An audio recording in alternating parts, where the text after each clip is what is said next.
We're heading to the big water of Lake Okeechobee this episode, folks, to join local guide Captain Butch Butler and good friend Captain Ed Zayak to target big bass in November.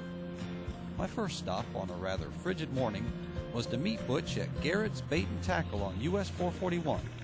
While we were there, I chatted a bit with owner Leif Garrett.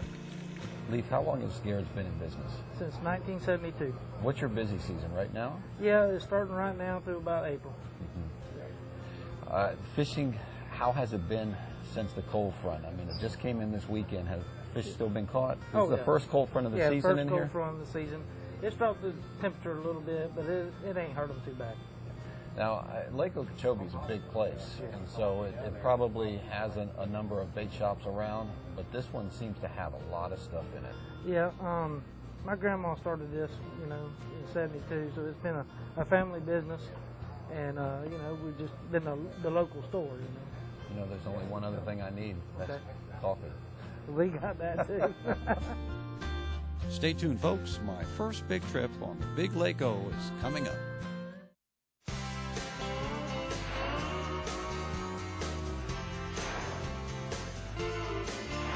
The Average Angler on Bright House Sports Network.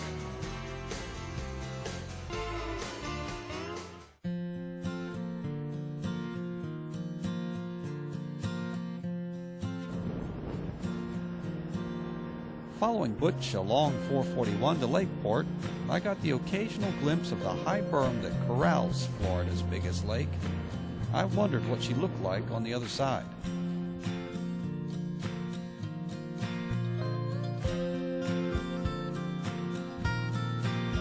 It wasn't long before we were speeding along this historic waterway. The frigid air was definitely a wake-up call, and I wished I had brought along some face protection as well.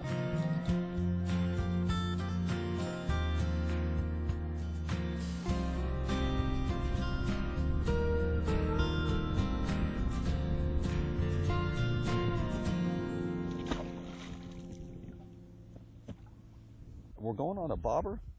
Yes, today we're going to fish with a bobber. With the shiners? With the shiners. Now, when I fished with the shiners before, normally around the stick marsh, John Fox, who I fished with a number of times, always wanted me to wait before I laid in on that fish so that they had that shiner in their mouth good. But with the bobber, are we waiting? No. Because when it goes down, your rod automatically goes up to 11 o'clock. Close the bell, reel up your slack, follow the weight down to midways, and go. Okay. There's no waiting to it whatsoever. All right. All right, I think I can do that, Butch.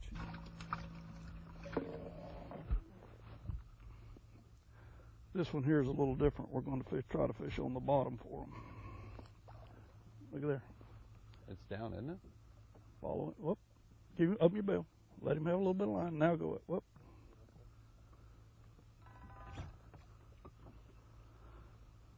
A swing and a miss. Butch had out a couple of bottom lines as well, and he was very generous at giving this old salt a few hook set instructions. Now just reel up real slow. Get your rod start right here and start reeling. When he starts getting into that tip, go across.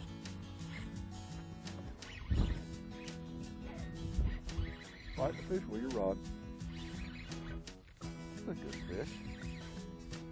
Oh, that water's clear too. You can see the whole fish. Right there. Oh, that's a good one, Butch, huh? All out the circle hook. On right the in the side of the mouth. That's nice. Sweet. That's sweet right there. See, that's how you do it, Ed. Thank you. All right. Butch, do you think that the bite's going to be lower at the bottom? I try it both ways to start with, and whichever way is good, that's the way we'll focus everything on the bottom, or we'll focus everything on the top. But I'm going to try it both ways all the time.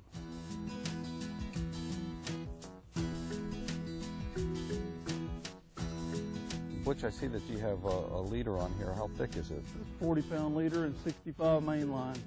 I'm not in the business of breaking off fish. What kind of weight is that? I've never it's seen just one a regular. of these This is like a Carolina rig weight, and it's rounded on the bottom, and I'll put a couple bobber stoppers up on top and tie your leader to it. What depth of water are we in right now? Probably around 5 feet.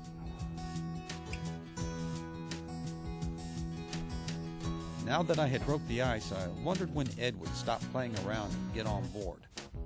Butch, you think that just the cold morning has got him lethargic? Yes, a little bit. This is a marathon. It's not a sprint. It's not how you start. It's how you end up. Follow the weight down. That's a good one.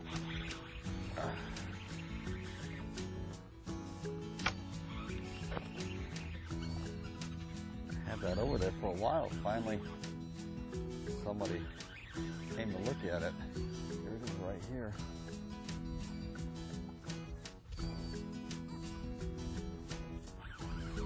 But he felt like a bigger fish, or else I'm just not awake yet. Well, he's a decent fish. Well, he's fat. Look how fat that fish is. It must be about 10 pounds. There's two interesting scenarios with that bottom line. You're going to the side, but it's all about feeling the fish coming up. I guess you're asking me to come up to give it a little bit of time. Yes. And then go down slowly till you feel it, and then as you're reeling, to get up the slack. Yes. To find the fish and then hit it. That's how you're allowing him to have time, is when you let go of your line and lift your rod up. Yeah. By then, it's time to go back down. Yep.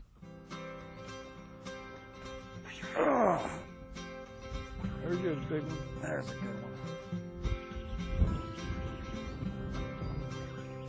He's getting whacked too. Woo. Try to keep him on this side of the boat. On Then this you got side? anchor ropes and everything else.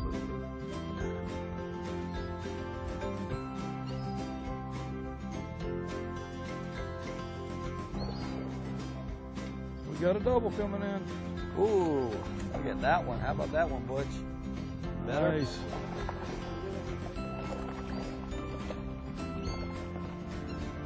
Oh, yeah. There's a good one. I think this guy chased that shiner around for quite a while. Yes, he did. Till I finally said, okay, boy, some big eyes on that guy. All right, so what do we got? About 5 pounds About here? and a half. 5. Ed, that's a nice one too. Mine must be about 7 if yours is 5, I guess. Well, let's see. Ooh, that's a big one. Is that the bait or the fish? We using bass for bait? Little ones need love too. I had to do that fast. That doing that fast thing though, it's gonna hurt you here. Yeah, I know.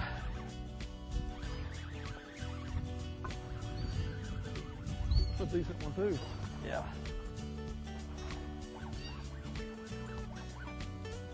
Oh, these fish look good in that clear water. You see the more better quality fish you catch with live bait.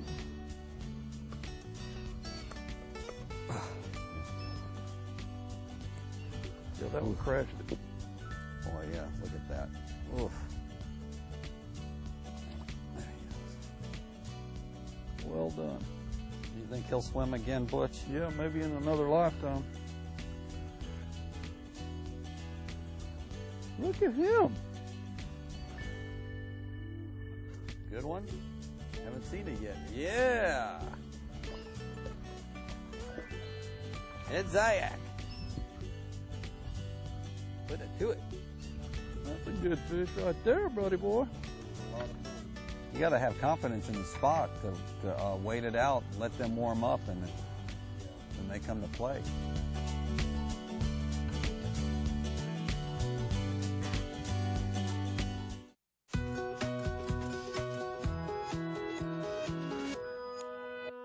While waiting on the bite, Butch let me in on his favorite time to hit the lunkers.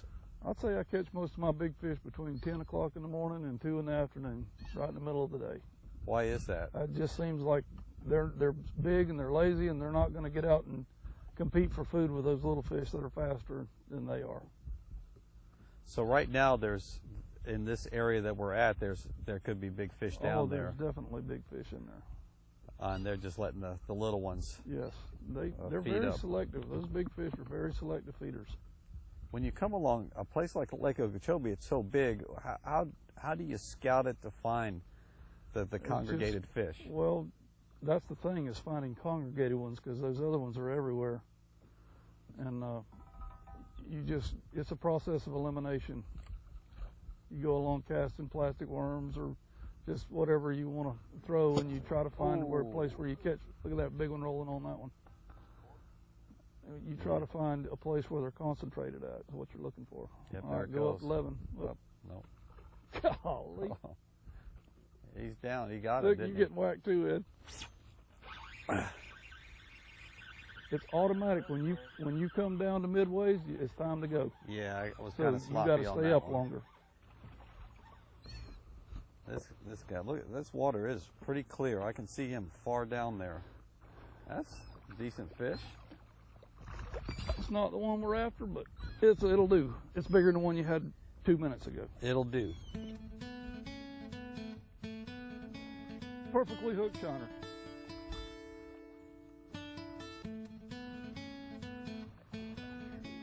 Oh my gosh, that's a good one.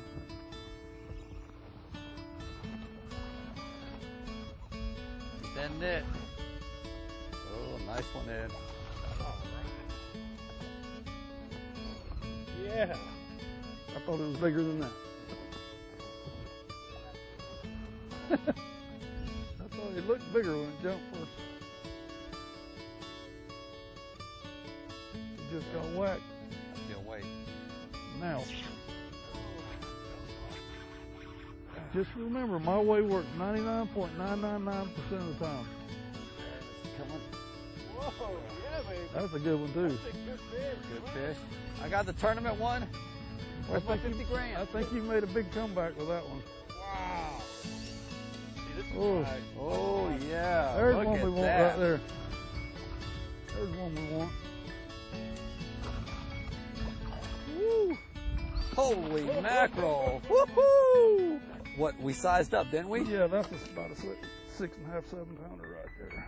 Ed, you're gonna be hearing some smack now. yeah. What a beast. Okay. Wow. Hold her just like that. You don't want to take away from her belly. Hold her out like that. You want everybody to see her belly. Yeah. Oh, she's got a bad eye right there. Yep. See, hold Beautiful. her just like that right there, right out in front of the... Look at it good, Ed. Take a good look at it. You see where I'm fishing? What? Oh, yeah. Oh boy, that is That's such weak, cheating. isn't he? Look at that, and he's gonna get a fish. He's going for a fish in my spot. There it is, too. Another one coming in. All right, you want to do the honors, Glenn, and put her back? Is it a big one? It's a good one. Not that. As big as the one you have. No. I got to start somewhere. Nice. But Get that the- was out of this. Yeah, Yes, it get those was. small ones out of the way. Ed and me are gonna fight in the pit stop.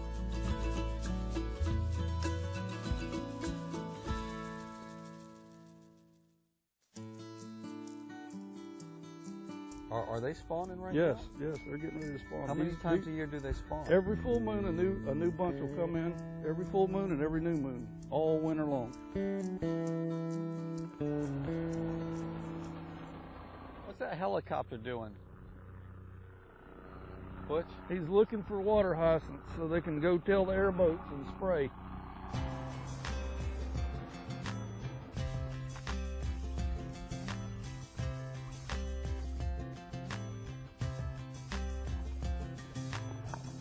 See, some of them are darker than the other ones. Those really green and white ones, we call those lake fish, which means they just came out of the open lake. And those darker ones we call residents because they've been up under that stuff for a while. Oh, look, he got off right there. I'm glad we got that on record. You got whacked right there, didn't you?